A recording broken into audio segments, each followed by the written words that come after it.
kan keputusan ni benda yang baik untuk UMNO?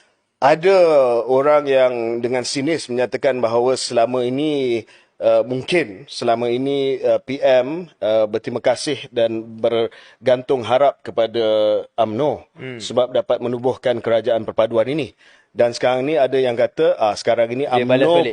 UMNO pula yang bergantung harap kepada PKR melalui Saifuddin Nasution. Saya pun nak tambah sikit KJ. Benda ni memang episod ni menunjukkan ataupun kes ini menunjukkan kadang-kadang betapa hujah yang dia pakai akhirnya memakan diri. Iaitu macam KJ bagi gambaran tadilah. Seolah-olah UMNO lah yang menyelamatkan, UMNO lah yang bagi sumbangan kepada Anwar Ibrahim dan sebagainya. Ini percaturan politik lah dan sebagainya. Tapi akhirnya sekarang ini, hujah yang guna pakai itu pada minggu-minggu awal selepas habis pilihan raya, benda tu makan diri. Sebab orang macam KJ cakap, orang akan cakap, oh sekarang ni UMNO actually yang bergantung harap pada PKR, bukan sebaliknya.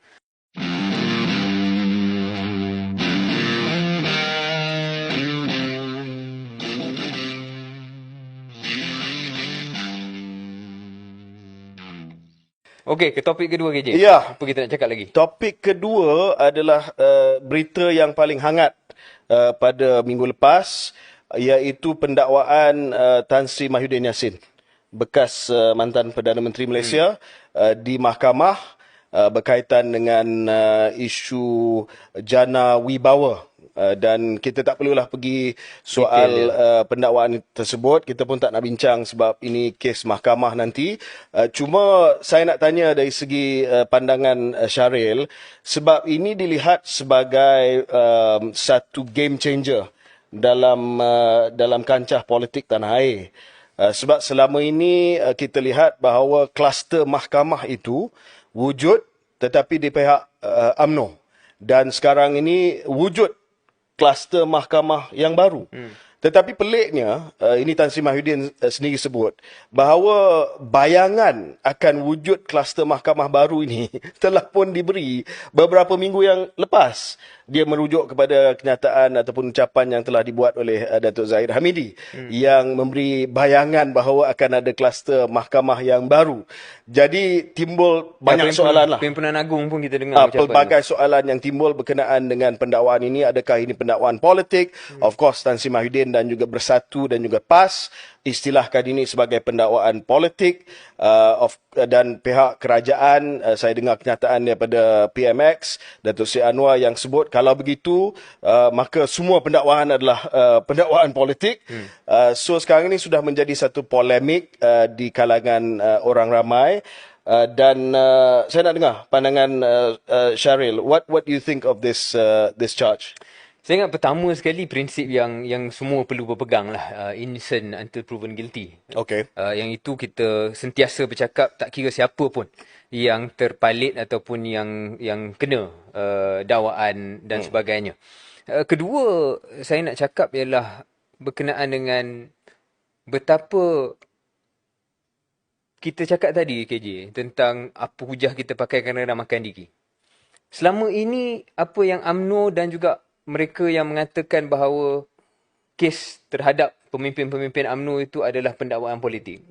Hari ini mereka kena jawab apabila orang lain pula yang menggunakan hujah yang sama. Jadi bila kita tengok macam ni, saya ingat rakyat tengok macam ni, pendengar tengok macam ni, dia seolah-olah pusing-pusing benda yang sama. Dan itu yang perlu kita cari jalan untuk keluar daripada kemelut ini. Kerana apa? Kerana seperti mana yang mungkin kenyataan yang KJ nak bacakan selepas ini, ada juga pihak yang menyuarakan bahawasanya kenapa setiap kali bertukar Perdana Menteri ataupun setiap kali bertukar kerajaan, maka lawan itu, yang kalah itu akan ada kes. Tapi saya setuju juga apa yang PMX kata. Kalau setiap kes membabitkan ahli politik lawan dianggap pertuduhan politik, maka macam mana SPRM nak buat kerja? Betul. Jadi kedua-dua hujah ni, kalau kita objektif lah, kita objektif, yang pendengar semua objektif, yang bukannya partisan dan sebagainya, kedua-dua hujah ni ada weight. So on the one hand, how come every time change government, opponents yang kalah tu akan kena? And then at the same time, takkanlah everybody yang kena tuduh itu adalah political prosecution. So prosecution. In the end, how do you get over this confusion, KJ? I think one thing yang kita kena cakap dengan saya punya pandangan lah. At the end of the day, satu branch of government yang paling tinggi integriti dia, yang mana kita boleh yakinilah, ialah kebebasan institusi kehakiman. Okey. Dan ini kredit patut pergi kepada Zaman Pak Lah, di mana Judicial Appointments Commission, Suruhanjaya Pelantikan Hakim itu direform atau diwujudkan supaya hakim itu pelantikannya tidak seperti zaman sebelum. Zaman sebelum politician betul-betul boleh kontrol. After JAC was formed, hakim-hakim sekarang ni dilihat lebih bebas. Doesn't mean diorang maksum, doesn't mean diorang tak ada beyond reproach, tidak. Kita tak cakap begitu. Okay. Tetapi the judicial system, once it is in, the objectivity and the fairness, I think ada confidence di kalangan rakyat. Tak apalah. Itu apabila kita bercakap tentang sistem kehakiman. Tetapi sebelum kes itu sampai nak dituduh, saya rasa mesti ada kebebasan, dan juga bukan hanya kebebasan tetapi credibility bahawa institusi dan juga agensi penguatkuasa, agensi penyiasat dan agensi yang ditugaskan untuk buat pertuduhan itu juga adalah bebas dan kredibel. Sebab once benda tu dah sampai kepada mahkamah, of course kita bergantung kepada sistem kehakiman.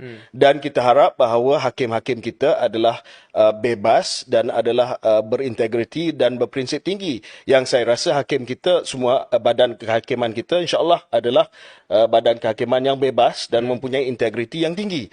Tetapi what about investigating agency? What about agensi yang akan menuduh? Ya, kita dan saya yakin SPRM dan juga Jabatan Peguam Negara juga mempunyai kredibiliti yang sama bagus dengan institusi kehakiman kita. Cuma dibangkitkan di sini bahawa dalam kes Jana Wibawa ni, ya, C4 ini adalah